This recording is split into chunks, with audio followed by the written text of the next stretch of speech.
কুড়িগ্রামের সদর উপজেলার ঘোগাদহ ইউনিয়নের মরাটারি গ্রামের মৃত আজিজুল হক গেন্দু মাস্টারের মৃত্যুর পর ১০ জন পুত্র ও কন্যা সন্তানদের মাঝে জমি নিয়ে চলছে বিরোধ। আজিজুল হক গেন্দু মাস্টারের চতুর্থ সন্তান মাকসুদি এলাহির পরিবারে সুখে আছেন মা।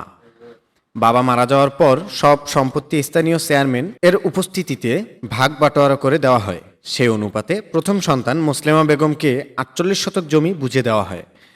কুচক্র মহলের মদদে মুসলেমা বেগম ভোগ দখলকৃত ৪৮ শতক বাদেও অতিরিক্ত জমি দাবি করে আসছেন এবং শত্রুতার জোরে প্রভাব খেটে স্থানীয় দুইজনের বাড়িতে এসে তাদের সহায়তায় দীর্ঘ ৩ বছর থেকে প্রায় ৫ বার ধরে ৩ একর জমির ধান রাতের আধারে কীটনাশক বিষ প্রয়োগ করে পুড়িয়ে দিয়ে আসছেন।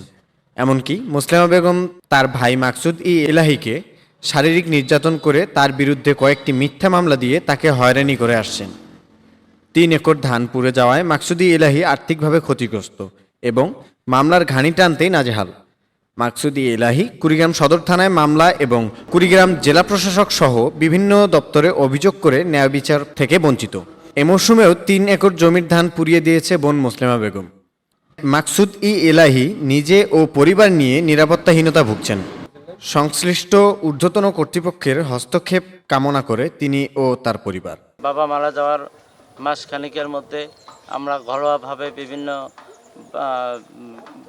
লোকজনের উপস্থিতিতে আমরা জমি ভাগ বন্টন করে আবাদ করে খাচ্ছি।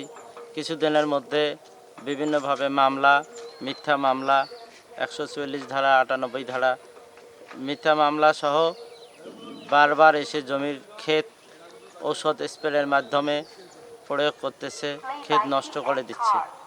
আমরা ঋণ করে অনেক কষ্ট করে জমি আবাদ করতেছি। এই আবাদের ফসল ঘরে তুলতে না পেরে আমরা খুব কষ্ট মর্মাহত। জেলা প্রশাসক মহোদয় সহ বিভিন্ন ঊর্ধ্বতন কর্মকর্তাদের অনুরোধ জানাচ্ছি, আপনারা সুদৃষ্টিতে দেখে আমাদের এই ধান ক্ষেত পড়া বা আমাদের এই বিষয়গুলো সমাধান করার জন্য আমি বিনীত অনুরোধ করছি।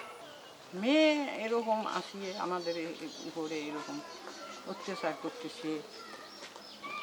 আমরা জমি দিছি, আমার ছেলেরা দিছে, তবুও সে আসি মানি না মানিয়ে চেয়ারম্যানকে আনছি, চেয়ারম্যানকেও মানে নেই, না মানিয়ে সে আসিয়ে এখন ছেলেদের উপর সে কেস করছে। আমার যে জমি আছে তাও বারবার পোড়া দিচ্ছে। ওর বাবা মারা গেছে থেকেই সেই জমি বারবার পোড়া দিচ্ছে। এইবার নিয়ে ৪ বের পোড়া দিল।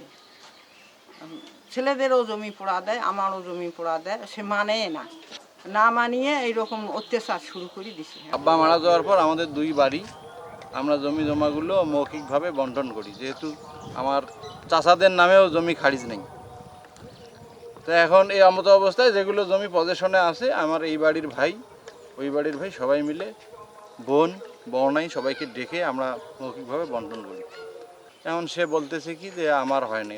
তারপরে ও মানে চেয়ারম্যানের উপস্থিতিতে আমরা একটা ঘরোয়া বৈঠক ছিল, চেয়ারম্যান যেভাবে বলছে ওইভাবে আমরা জমি বুঝাই দিছি। এখন সে বলতেছে যে না, আমি বিচার মানি নাই। সে বছর বছর আসি এখানে এসে স্থানীয় 2 জন লোক, স্থানীয় লোকের বাড়িতে সে এখানে এসে আড্ডা মারে। এইভাবে যদি মানুষকে পোড়া দিতে পারে, তাহলে 2 দিন পর আরেকজনের সাথে শত্রুতা হলে আরেকজন এইভাবে পোড়া দেবে, এটা কি ট্রেন্ড হয়ে যাবে। আর আমি কিছু জমি যেটা নালিশই নয়, ওর নালিশের বাইরে জমি, সেই জমিগুলো ওরা এইভাবে পোড়া দিচ্ছে। আমার মায়ের জমি পোড়া দিচ্ছে, ছোটো ভাইয়ের দিচ্ছে, আমার দিচ্ছে। সমাজের মানুষ তো দেখে এরকম হয়ে যাবে। আর এইভাবে এই ক্ষতি আমি কিভাবে সামলেব? আমি একজন শিক্ষক হিসেবে স্থানীয় মানুষ, ঊর্ধ্বতন কর্মকর্তা সহ আমি যারা এখানে আছে, আমি সবার কাছে অনুরোধ করি যাতে এই সমস্যার সমাধান হয়। আমরা তো আব্বা মারা যাওয়ার পরে জমিগুলোকে আমরা সবাই সমানভাবে ভাগ করে নিয়েছিলাম। তারপরে আমরা খোঁজ নিয়ে দেখলাম এক বোন, আবার এই যে ছোটো বোন যে ও আছে, ছোটো বোন এখন ঢাকাতে, কুমিল্লায় থাকে, ও আসছে। তো ওর কাছেও পরে শুনলাম যে বলে বড় বোন মামলা করছে এই 2 ভাইয়ের নামে। এই 2 ভাইয়ের নামে মামলা করছে। আমি তো কুড়িগ্রামে থাকি, ওখানে ভাড়া থাকি, টেক্সটাইলে থাকি।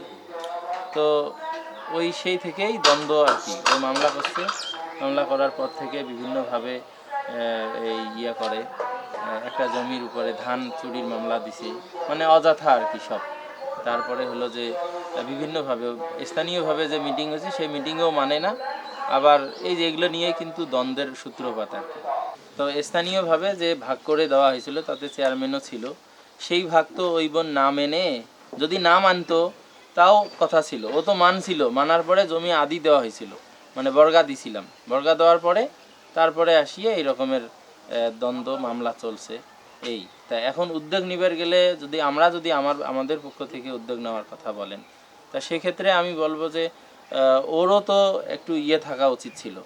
স্থানীয়দের অভিযোগ, মুসলিমা বেগমের অত্যাচারে এবং 5 বার জমির ধান পুড়ে দেওয়ায় পথে বসছে মাকসুদ এলাহি। তাদেরও ন্যায় বিচারের দাবি। গত স্কিমতেও পড়া দিছি, তারপরে এবার স্কিমতে এক এক করে 2 বার দিলে, 2 বার বন্ধ নিয়ে 2 বার পড়া দিলে, এটা তো বিশেষ হওয়া লাগবে। ধান পোড়া দিছে আমার এই ভাগ্নেগুলোর, আমার বাড়ি একটু ফাঁকে পোড়া দিছে আমার সাইকে। ওনাকেও আমরা কই যে বাবু বলছি ওইটা আমরা বলছি বাড়িতে বসিয়ে এটা ফাইচালা করে দেবো, কিন্তু ওরা মানতেছে না, ওরা আসতেছে না। ওরা বেড়ে বেড়ে আসিয়া এর মধ্যে আসিয়া কি ওই খেতে আমরা পোড়া দিয়ে যায়, বা বর্তমান যে আছে তাইও পোড়া দেওয়া, ওরা ধান পোড়া দেওয়া। আমরা আইনের কাছে এটা বিশ্বাস চাই। এই গত 2-2.5 বছরে এক একর 10 শতক জমির মধ্যে আমরা ওষুধ দিছে, যে একবার ওষুধ দিছে শীষ বাইর হয় নাই, আর একবার ওষুধ দিছে ধান পাহি গেছে, সেই পাহা ধানের মধ্যে আমরা ওষুধ দিছে। এই জমিগুলা মানুষ বন্ধক নিচ্ছে, আদি করছে, সেই জমির মধ্যে আমরা ওষুধ দিছি। আমরা এদের সুব্যবস্থা চাই, বিচার চাই। এই জমিগুলি যে পড়া শুরু হয়, মানে ধান ক্ষেত সেটা ক্ষেত পড়া যাচ্ছে দীর্ঘ 4 বছর অতিবাহিত হচ্ছে আর কি।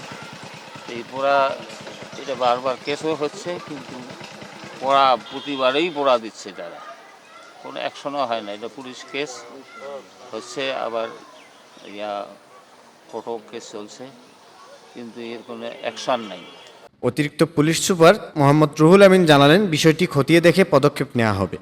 হানাহানি, সহিংসতা মুক্ত কুড়িগ্রাম, অপরাধ মুক্ত কুড়িগ্রাম করার লক্ষ্যে আমরা আমাদের পুলিশ সুপার স্যারের নেতৃত্বে আমরা দিনরাত পরিশ্রম করে যাচ্ছি। আমাদের মেধা, মনন, আমাদের পরিশ্রম সবকিছু দিয়ে আমরা চেষ্টা করে যাচ্ছি যেন আমাদের এই জেলার মানুষ শান্তিতে থাকতে পারে এবং সবাই যেন ভালো থাকতে পারে।